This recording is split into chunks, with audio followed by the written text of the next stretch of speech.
Okay, so we are looking at solving quadratic equations. We're continuing on solving quadratic equations. You can solve those quadratic equations with different methods. And so last week we ended with solving quadratics by factoring and solving quadratics by using the square root method. So let me pull up one example again of the square root method, which is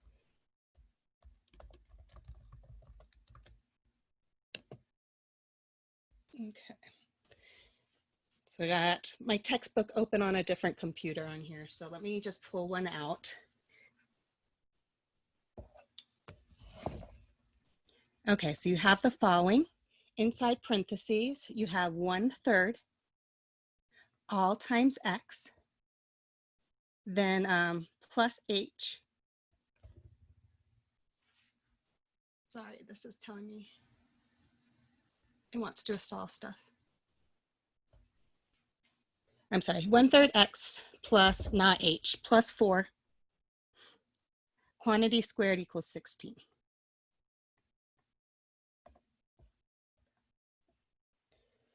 Okay, so if we did not use the square root method, we would have to FOIL out 1/3 x plus 4 times 1/3 x plus 4. We'd have to get that constant to the other side and then try to factor it. But if we use the square root method, it's so much faster and easier. Because we have a perfect square and the variable is inside of this parentheses of the perfect square and there's no variables outside, we can use this square root method. So if we take the square root of both sides, we have to put plus or minus in front of one of those square roots. I tend to just put it in front of the 16. You're technically putting it in front of both of them, but it ends up that just putting it in front of one is equivalent.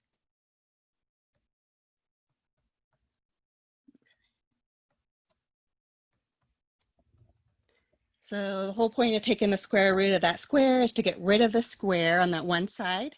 And so the square root cancels the square, leaving us with 1/3 x plus 4 equals plus or minus, well, the square root of 16 is 4. So we technically have two separate equations here. We have one linear equation, 1/3 x plus 4 is equal to -4. And we have 1/3 x plus 4 equals +4. So isolate our variable in each case and solve for it. So if we subtract 4 on both sides, we get 1/3 x is equal to -4 minus 4, so -8. And then we can clear that fraction there by multiplying both sides by the denominator of 3. So here we get x is equal to -8 times 3, which is -24. So 1/3 x, solving for x here, subtract 4. So this is equal to 4 minus 4 gives us 0. Again, if we clear our fractions, we get that x is equal to 0 times 3, which is 0.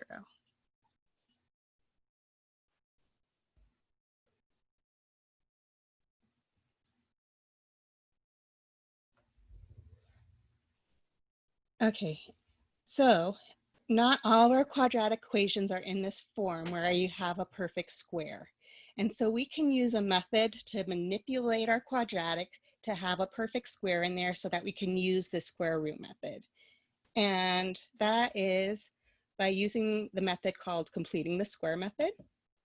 So completing the square is just some tool that you use in mathematics a lot to kind of manipulate things. We're going to see this throughout the semester using this method. So you want to get it down where you know how to complete the square of something.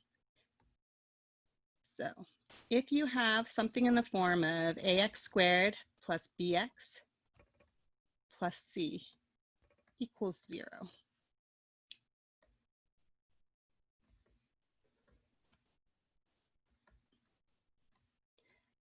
Okay, so if a is not 1, we have to make it 1. So we need to make the coefficient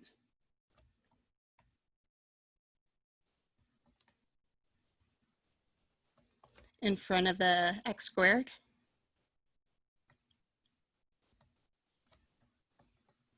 Equal to 1.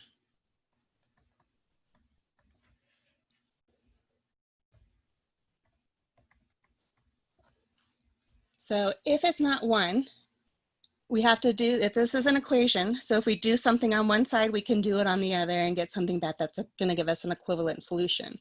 So technically what we could do is divide every single term on both sides of our equation by that number in front of the x squared to make that a 1.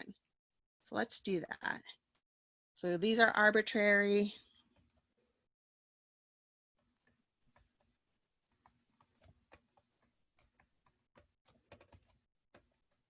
So divide everything through by a. And so if we do that, we get x squared plus b divided by a x plus c over a equals 0. So the next thing that we want to do once we've gotten that coefficient in front of x squared to 1, if it wasn't already so, we want to get the constant to the other side. So isolate the terms with the variables.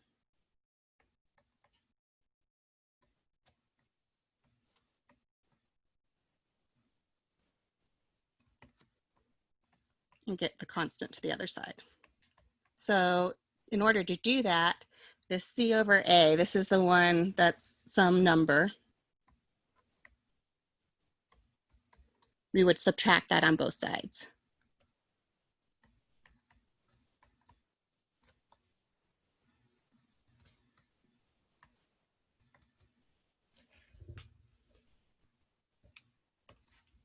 Okay, so doing that, we could rewrite this expression as x squared plus b over a times x is equal to, we're subtracting the negative, or subtracting c over a,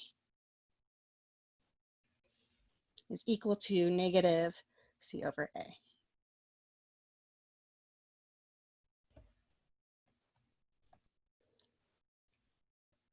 So you want to find the number that you can add on both sides of the equation.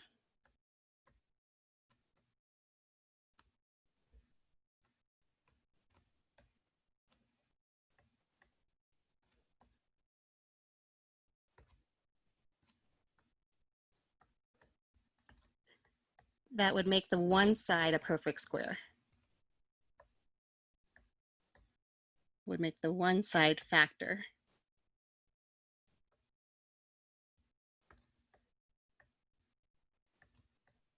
as a perfect square.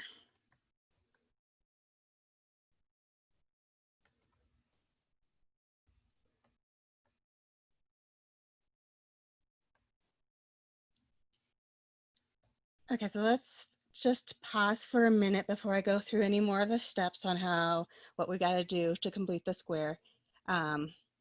Let's just kind of look at an example on the side and kind of think about what we're doing each time. So for instance, if I had a x squared minus 4x plus 4, and we wanted to factor this. So notice, if I'm looking for the same number that multiplies to give me the 4 and adds to give me negative 4. Well, it's the same number again that would add to give me negative 4. So think about that. The same number I add to give me negative 4 would have to be negative 2. It would have to be half of this number. And check it, negative 2 times negative 2 does give me this last term and a constant. And so this factors as x minus 2 times x minus 2, which is a perfect square.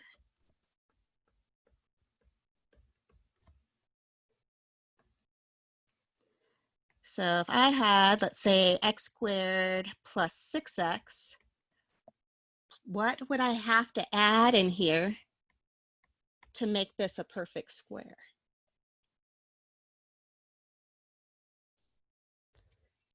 So I'm going to let you guys think about that for a second. What number, what's the same number that you would add to give you 6?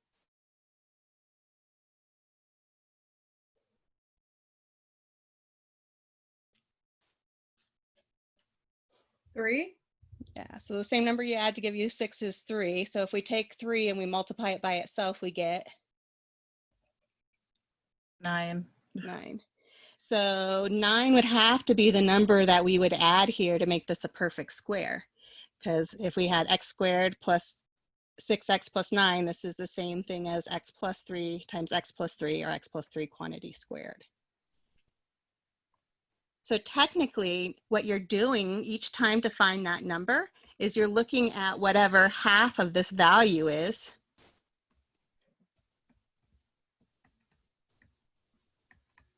And then you multiply it by itself. And then square.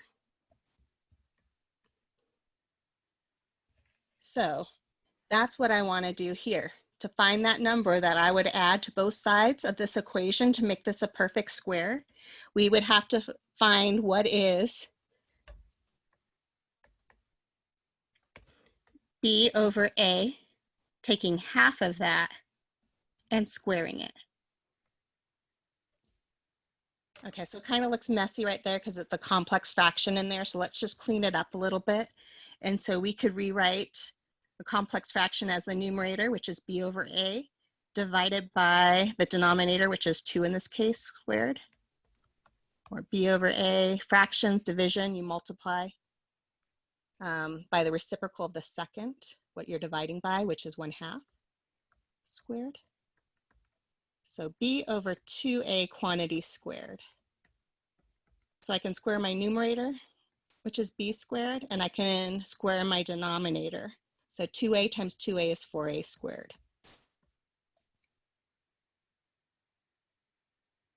Okay, so I'm going to rewrite what we just have, and we're going to add this to both sides of our equation. So we have x squared plus b over a times x. And now we're going to add what we just found, b squared all over 4a squared is equal to that negative, actually let's just put it here. So b squared all over 4a squared minus that other side we had c over a.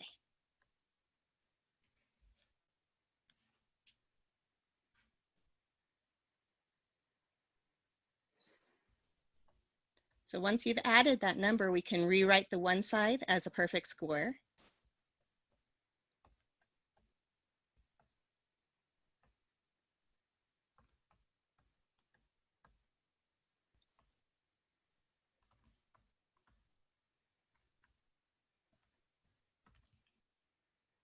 Okay, so we're going to rewrite this as a perfect square.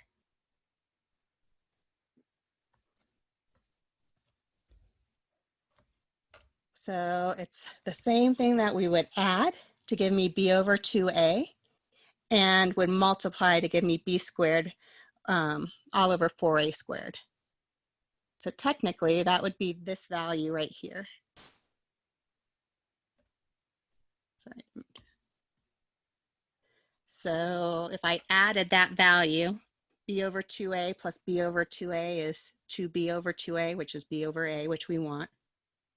And b over 2a times b over 2a is b squared over 4a squared.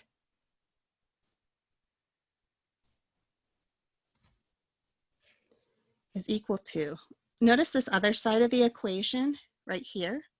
We need a common denominator in order to add fractions together. I have 4a squared in the denominator of one fraction and a is in the denominator of another fraction.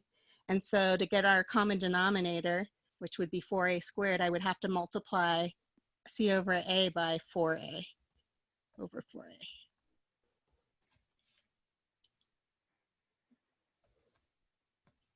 Okay, so this one side over here is now b squared. I can rewrite it now as a single fraction. B squared minus c times 4a. I'm going to write it as 4ac. All over our common denominator, which we got to be 4a squared.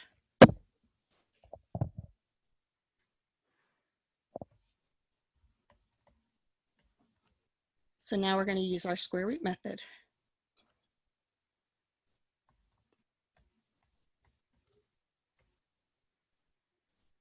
So I use square root method to solve.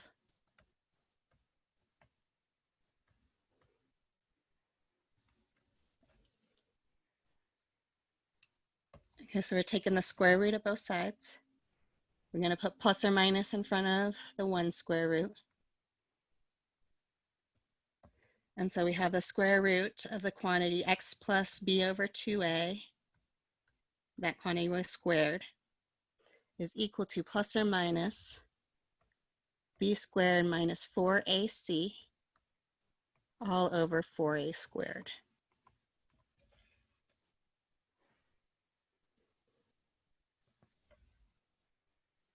So square and square root cancel, and we're left with x plus b over 2a is equal to plus or minus. So there's a rule. If you have a square root of a fraction, it's the same as the square root of the numerator. So the square root of the numerator is b squared minus 4ac all over the square root of the denominator. So the square root of 4a squared.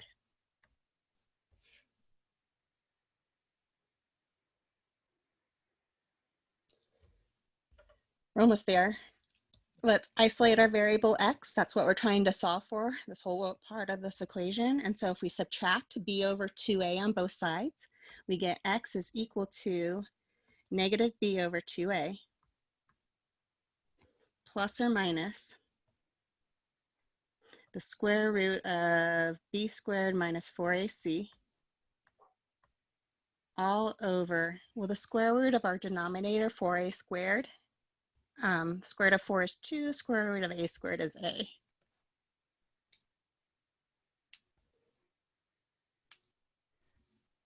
So notice now we have fractions that have a common denominator, so we could rewrite this as a single fraction.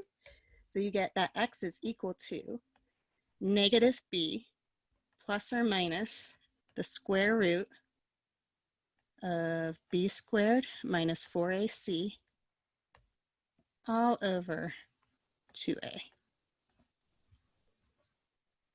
So hopefully that looks familiar to you right there. And what we just did is we actually derived that quadratic formula by completing the square. So that's how why we can use that quadratic formula. So this is our quadratic formula.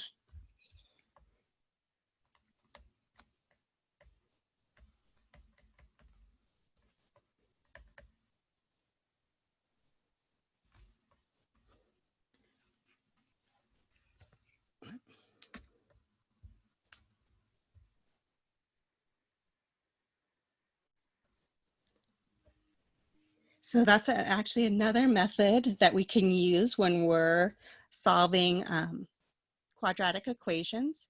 If something is not factorable, probably the next route I would go is the quadratic formula if I didn't already have something in the square root form where I could use the square root method.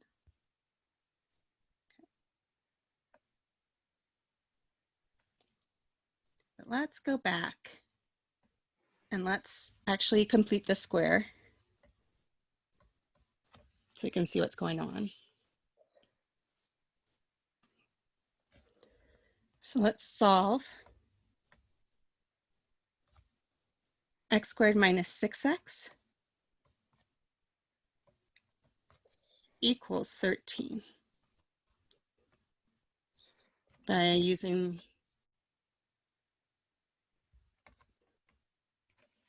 the completing the square method.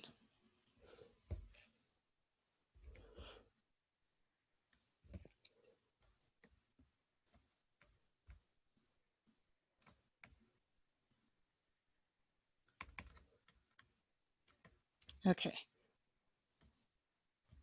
So first thing that you ought to do when you're looking at completing the square, you need to make sure that the coefficient in front of the x squared is 1. So that's good. I usually get my constant to the other side, and it's already done. And so now we have to figure out what is that number that we're going to add to both sides of that equation that would make that a perfect square. So I'm going to rewrite this, x squared minus 6x. We're going to add something to this side, which means we have to add it to the other side.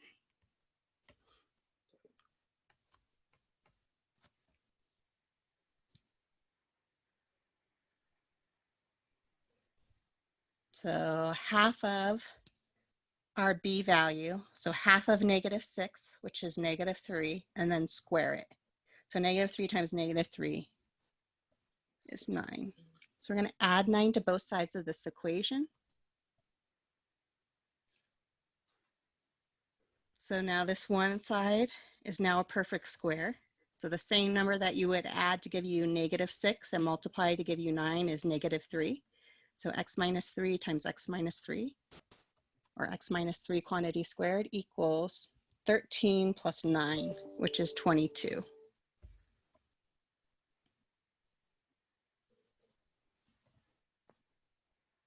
So we can now complete the square. I'm sorry. We can now use the square root method, so we can take the square root of both sides.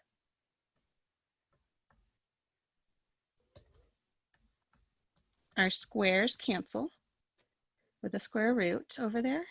And so we're just left with x minus 3 equals plus or minus the square root of 22.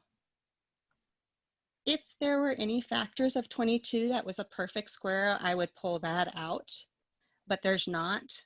And so get x by itself.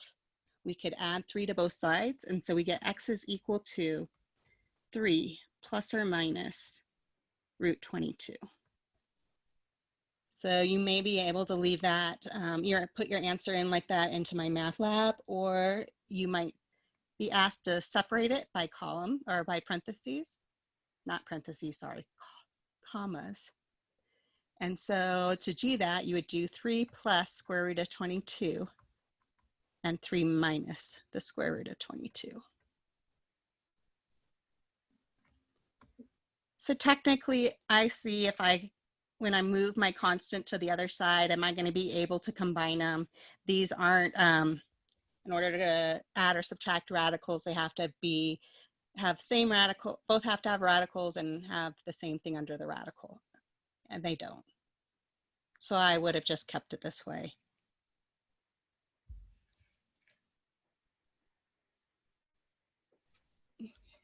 Let's try one more.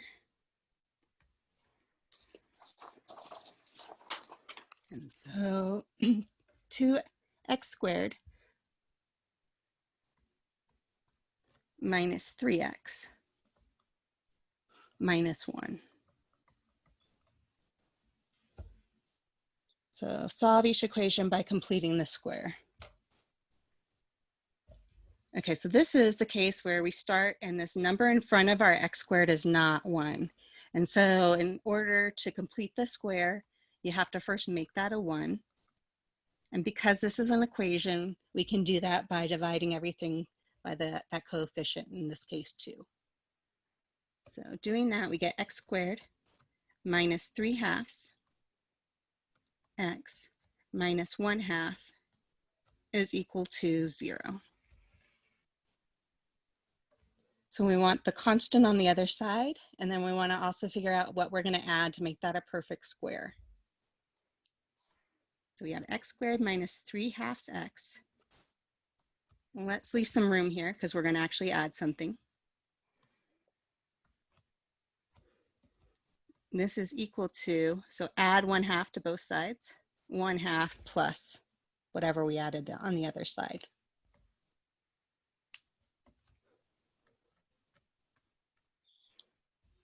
Okay, so half of negative 3/2.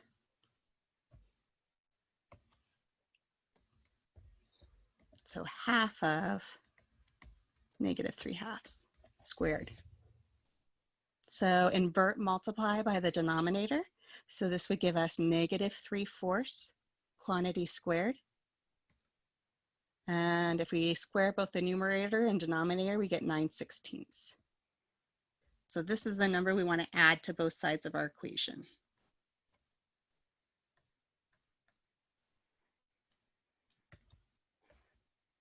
We just manipulated that to be the perfect square. So it's going to be x minus 3/4 quantity squared.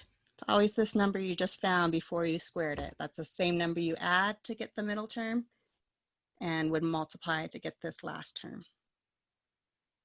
Other side of the equation, we need a common denominator to add fractions. And so 16 and 2, our common denominator is 16. And so we can manipulate that first fraction to be equivalent by getting 16 in the denominator by multiplying it by a fancy one, 8/8. And so we get this is equal to 8/16 plus 9/16. That would give me 17/16. Use the square root method.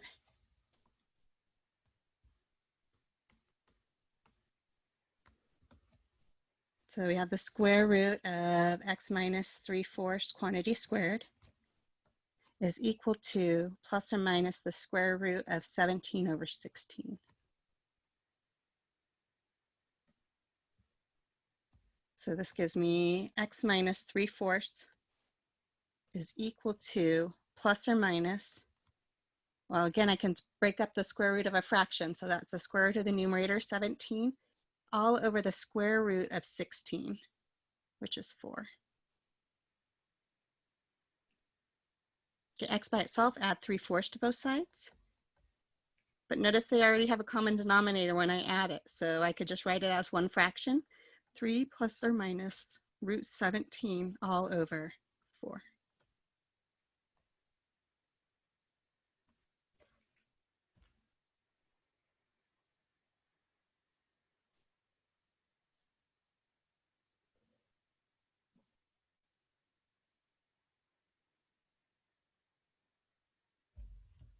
Okay, so let's just go back to that same exact problem.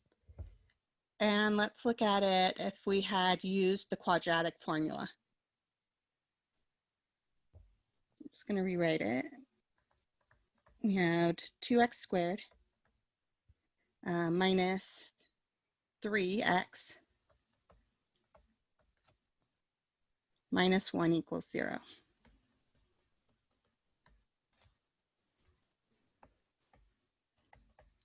So use the quadratic formula to solve.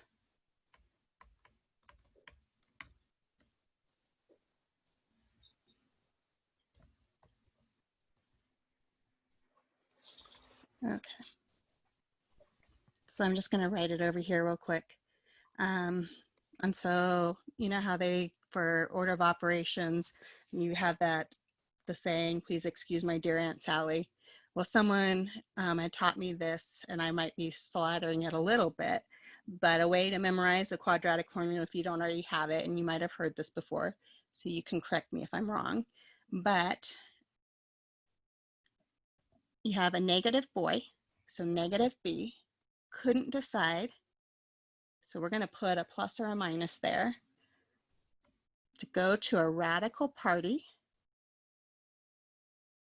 b squared, and lose out on 4 awesome chicks, all to be over at 2 a.m. So negative b, negative boy, couldn't decide, plus or minus, b radical, square root, b squared, minus 4 awesome chicks, all to be over at 2 a.m. 2a.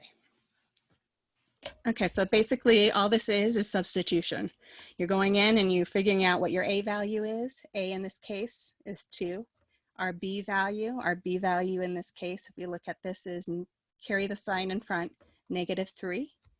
And our c value in this case is negative 1.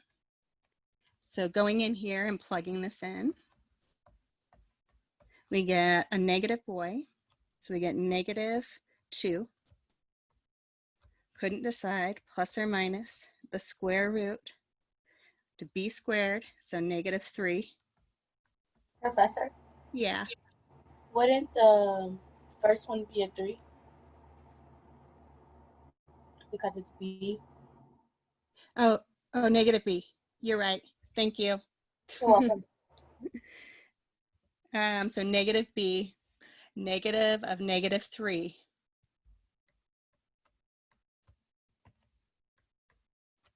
Plus or minus negative 3 quantity squared, b over, or minus, sorry, lose out, minus 4 awesome chicks. So a in this case is 2, and c in this case is negative 1.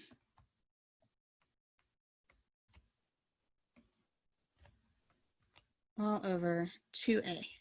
So 2 times a, and a in this case was 2. So we want to use order of operations to simplify. So negative, negative, so that's 3 plus or minus the square root, negative 3 quantity squared, which is 9, minus 4 times 2 times negative 1. Well, negative 4 times 2 is negative 8, and negative 8 times negative 1 is positive 8, so plus 8, all over 4.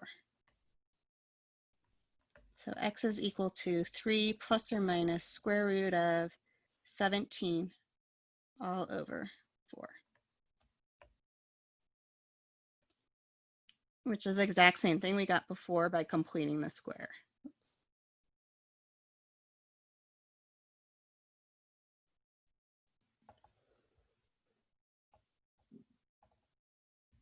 Okay, so when we're solving, and we can look at what type of solutions we want. So sometimes when we're solving quadratic equations, we're only really wanting to know the real solutions, because the real solutions, basically, if we were looking at a function of that quadratic equation and graphing it, the real solutions is where it's going to cross that x-axis, where the imaginary solutions, it tells us it's not. And so there is what is called the discriminant. And the discriminant tells you how many solutions you're going to get when you're solving your quadratic and what type of solutions. All the discriminant is this radicand, what is underneath this radical of the square root for the quadratic formula.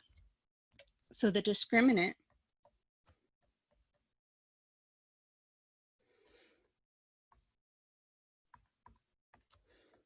of a quadratic equation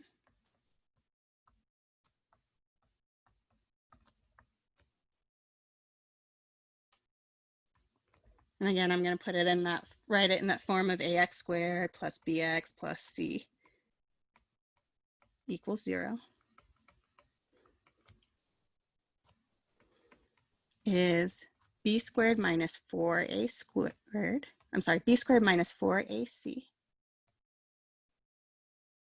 And this tells us how many solutions and what type.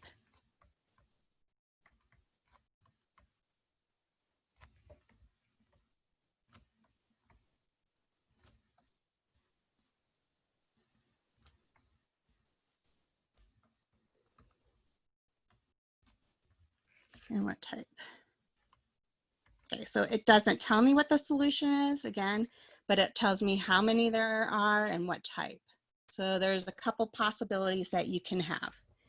If b squared minus 4ac is a positive number, it's greater than 0. Well, think about it. If you're looking at that quadratic formula and you're thinking at negative b plus or minus the square root of a positive number. Well, if I take a square root of a positive number, it's going to give me this plus that square root of that real number, and negative b minus the square root of a positive number, which is a real number. So this is going to give us back 2 real solutions.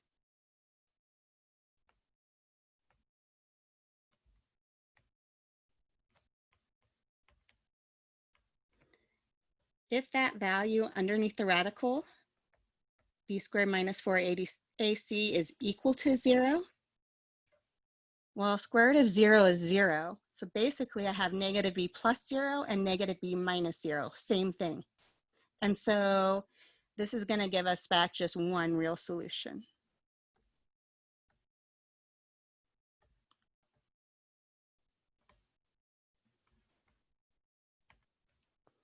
And the last case is where the number underneath the radical is a negative number.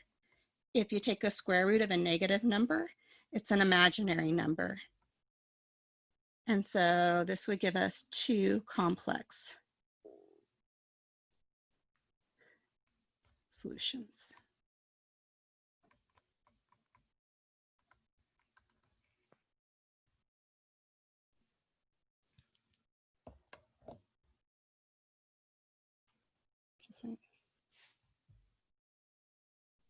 Let me look at for an example in the book.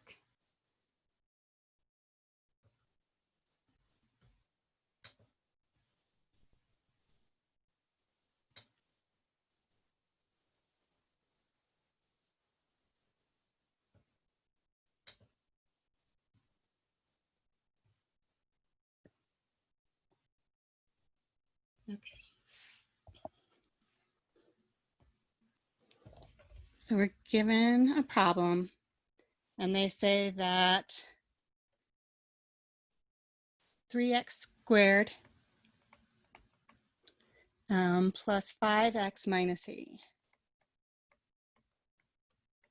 is equal to 0. So use the discriminant to determine whether the quadratic equation has two unequal real solutions, a repeated real solution, a double root, or no real solution without solving the equation. They kind of said it a little differently than I did. So this would be two distinct.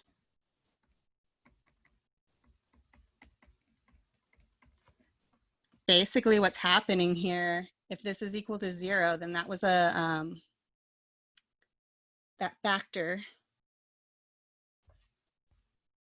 What did I say?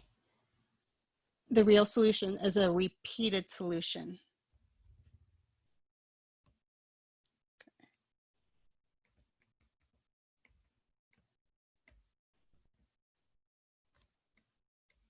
And we'll see later on when we're solving these, and if we get a solution that happens more than once, that we say that has a multiplicity. And that actually tells you what's happening on the x-axis. If you graphed a function and it had a multiplicity more than 1, if it was odd, it's going to cross it. And if it was an even multiplicity, it's just going to touch it and turn around in the direction it was coming in. So it doesn't cross the x-axis. And so we'll look at this later, and this will be helpful for us when we're starting to graph polynomials. But we want to see what type of solution we're going to get back. And so we're going to look at b squared minus 4ac. And we're going to see what type of number that is. And so if we square our b value, which is 5, minus 4 times our a value, which is 3, times our c value, which in this case is negative 8.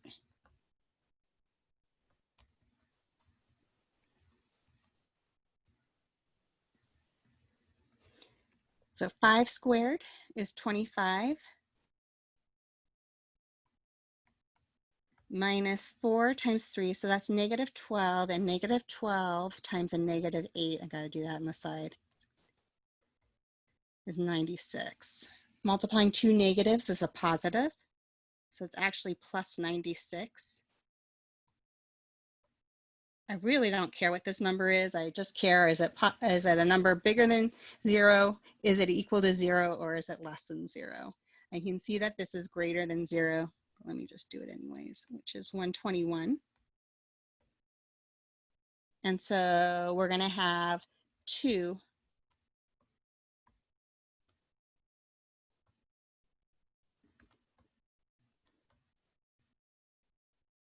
distinct real solutions.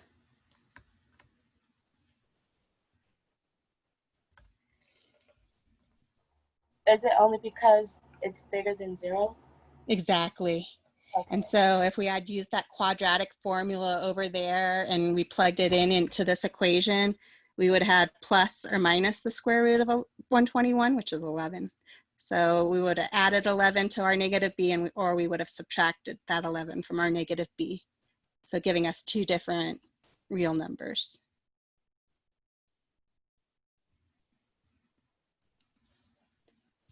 So some of our equations might not be in quadratic form at first when you're looking at it, but when we start solving it, it's going to become a quadratic, similar to that last section we covered looking at linear equations. It wasn't always a linear equation when we started.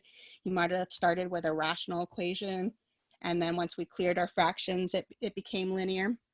Same sort of idea with these. You might start with some equation in this section that once you're solving it, it becomes quadratic.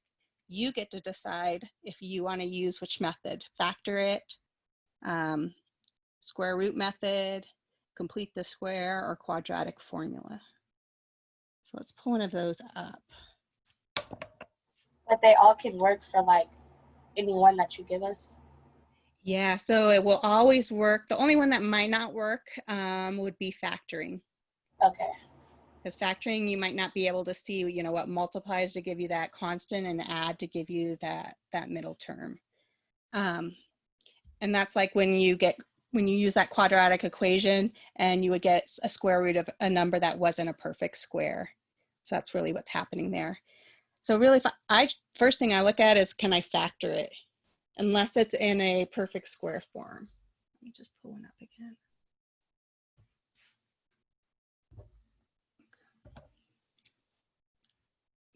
So I'm just going to blow this up because I like thicker pen for some reason. That's too big. Okay, so if we have 3x all over x minus 2, and then we have a plus 1 over x, this is all equal to 4.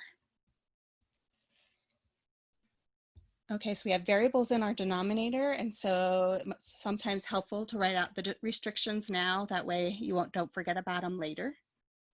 So we have some restrictions. We can't have our variable set the denominator equal to 0. And so x minus 2 can't equal 0, and so x cannot be 2.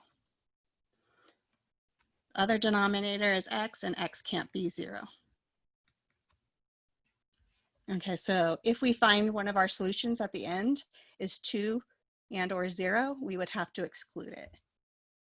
So we're going to follow solving this the same way that we had started with linear equations or rational equations. We're going to clear our fractions. We need to first find our LCD. And so the LCD, in our case, well, x minus 2 and x, those aren't have any common factors in common. And so LCD is actually x times x minus 2. Doesn't matter the order. So we're going to multiply both sides of our equation by that, x times x minus 2. So basically, that multiple is going to each grouping on each side of the equation. So I'm just going to write it like this, x times x minus 2 all times this first grouping, 3x all over x minus 2, plus our LCD, x times x minus 2, all times that second grouping, which is 1 over x, equals what we do on one side, we have to do to the other. So x times x minus 2 times the other side, which was 4. So whole purpose, again, multiplying by an LCD, and we can only do it if it's an equation, not an expression, only if there's an equal sign in here, is to get rid of those fractions. And we chose what we were multiplying both sides by so that it would. And so we're left here with this first grouping as x times 3x, which ends up giving us 3x squared, plus 1 times x minus 2. Well, distributing the 1 is just going to give me x minus 2, so I really don't need the parentheses there, is equal to, so we want to actually distribute, think of it as 4x times x minus 2. So when we distribute, we get 4x times x, which is 4x squared, and 4x times negative 2, which would give us a negative 8x. So from this point, you should see it's a quadratic equation, that those square terms with the squares aren't going to cancel. And so we need to set this equal to 0. So I want to get everything to one side of the equation. I notice I could subtract 4x squared, but that would give me a negative 1x squared, and I prefer to have a positive 1x squared. So I'm just going to move everything to the right-hand side of the equation. So minus 3x squared on both sides. We're going to subtract x on both sides, and we're going to add 2 to both sides. So this one side we're left with is 0 is equal to 4x squared minus 3x squared is x squared. Negative 8x minus 1x is negative 9x plus 2.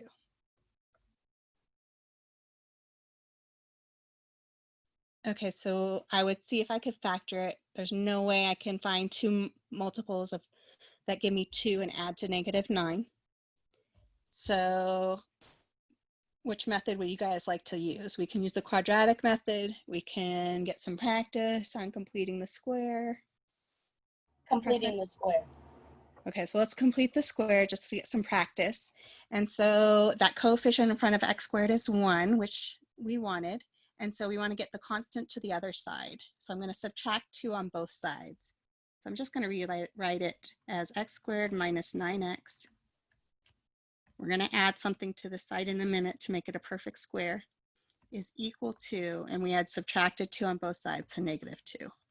But if we add something to the left-hand side, we have to add it, same thing to the right-hand side. So we're looking at that number, half of this b value. So half of negative 9 is negative 9 halves, and then square that. So negative 9 halves times negative 9 halves.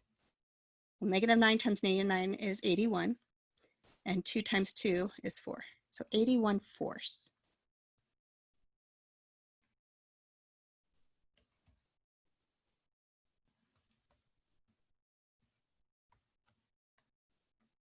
So the same number that we would add to give us negative 9 was half of this value, x minus 9 halves.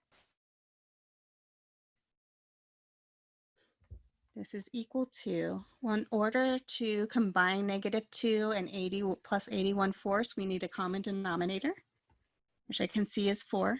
So I'm going to multiply this negative 2 by 4 over 4. So this gives me negative 8 fourths plus 81 fourths.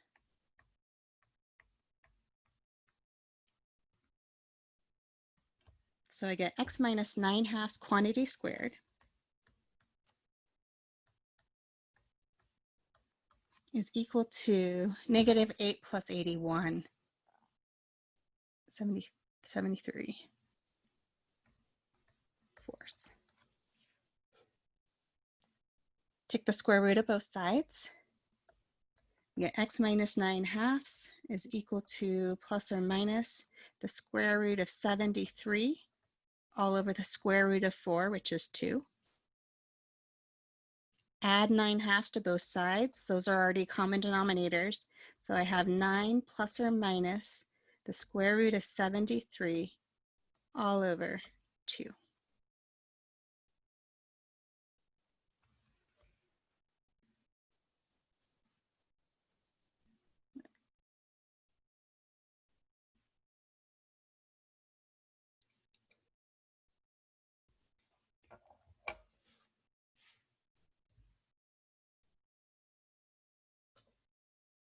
It's just, I'm just making sure I got pretty much everything.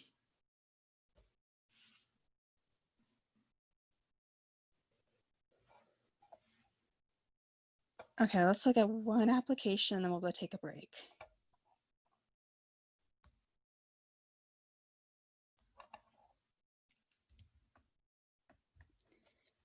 So I'm gonna tell you the page number, that way you can refer back to it, what problem I'm reading from the textbook right now. But while I'll read it to you guys, we'll jot down the important information. But if you ever want to go back to it, this in your textbook is on page 103. So you can get to your electronic textbook on my math lab. And this is problem number 101. So the problem says a ball is thrown vertically upward from a top of a building 96 feet tall with initial velocity of 80 feet per second. The distance in feet of the ball from the ground in t seconds is given by s is equal to 96 plus 80t minus 16t squared. Okay, so let me just write down the equation they first give us. So this is s is equal to 96 plus 80t minus 16t squared. They say that the distance s in feet. So s equals distance in feet.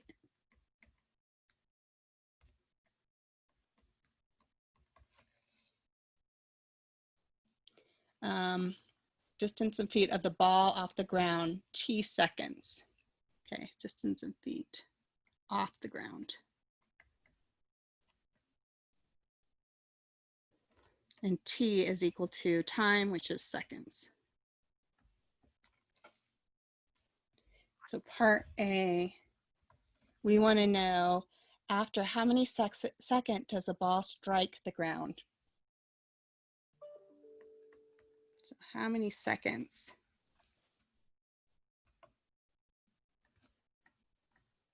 Does it take for the ball to hit the ground?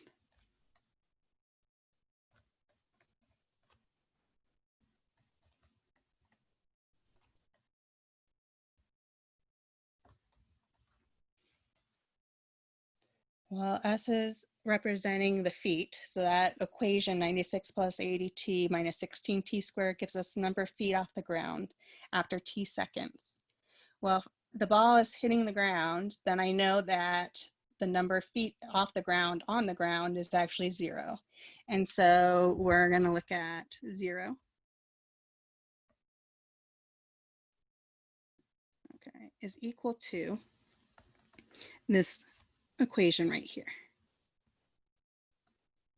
So 96, I'm going to actually rewrite it. Let's rewrite it in descending order of powers. So negative 16t squared plus 80t plus 96. I think 96, or not 96, I think 16 goes into both 96 and 80. And it does. So let's factor this. Let's pull out the greatest common factor. So we get zeros equal to pulling out a negative 16 from all of those. We would be left with a t squared. Pulling out negative 16 from 80, we're left with a negative 5t. And then a negative 16 from a negative 96, we would be left with a negative 6.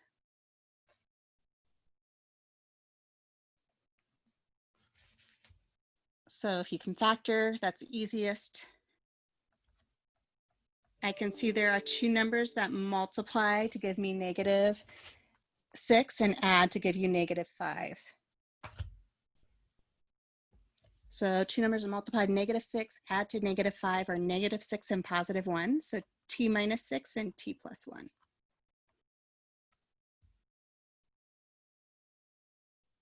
Set each factor equal to 0. Well, negative 16 can never equal 0, so we're okay there. T minus 6 is equal to 0 when t equals 6. And t plus 1 equals 0 when t equals negative 1. Doesn't make sense that the ball hit the ground negative seconds after you threw it or before you threw it. So this doesn't make sense for our word problem. And so the ball will hit the ground 6 seconds after throwing it. 6 seconds.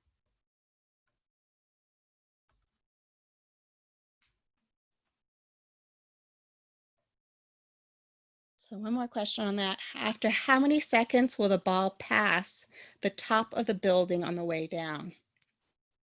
So you're actually throwing it on the top of the building.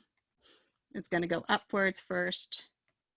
It's going to come back down, and we want to know how long it's going to take to get this height.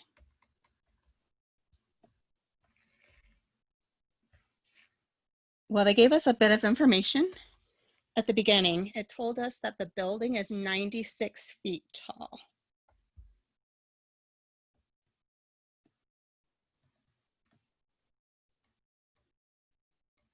So we actually want to know the height when the height is 96. So this is how long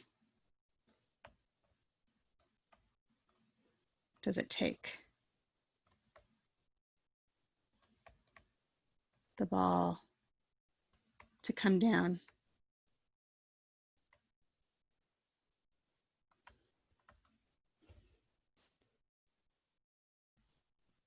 and pass the top of the building.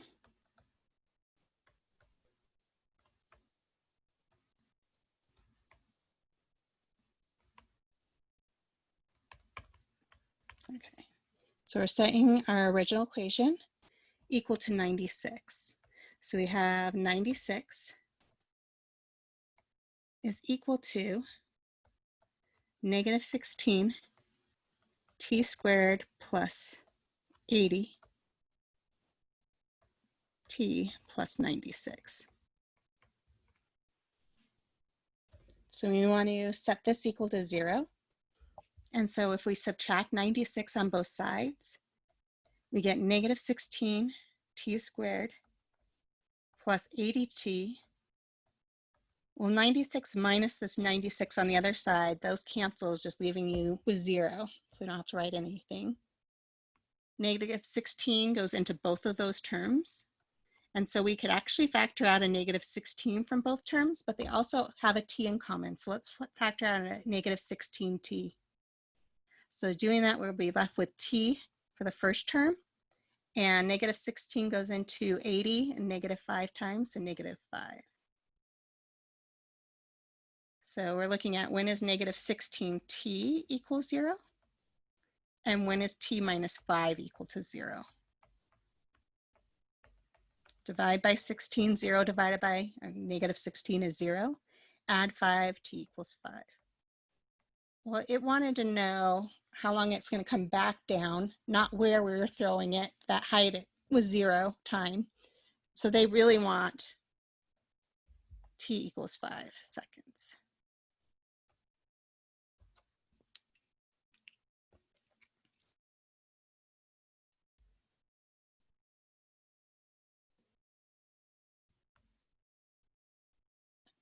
Okay, so let's take a break. And I believe this is all of 1.2, which is on solving quadratic equations, different methods, the discriminant, and some word problems dealing with quadratics. The next portion will be looking at solving or looking at complex numbers and solving equations that have not real solutions. Is that 1.3? So we just finished 1.2, but what I was talking about, right, next section would be 1.3. Yeah, okay. So we'll go on break and then we'll come back and we'll start with 1.3. So let's take a 10-minute break or let's come back at 9:15. So it's like 12 minutes, 11 and a half minutes. Okay, get up, move, get your blood flowing. See you in a few.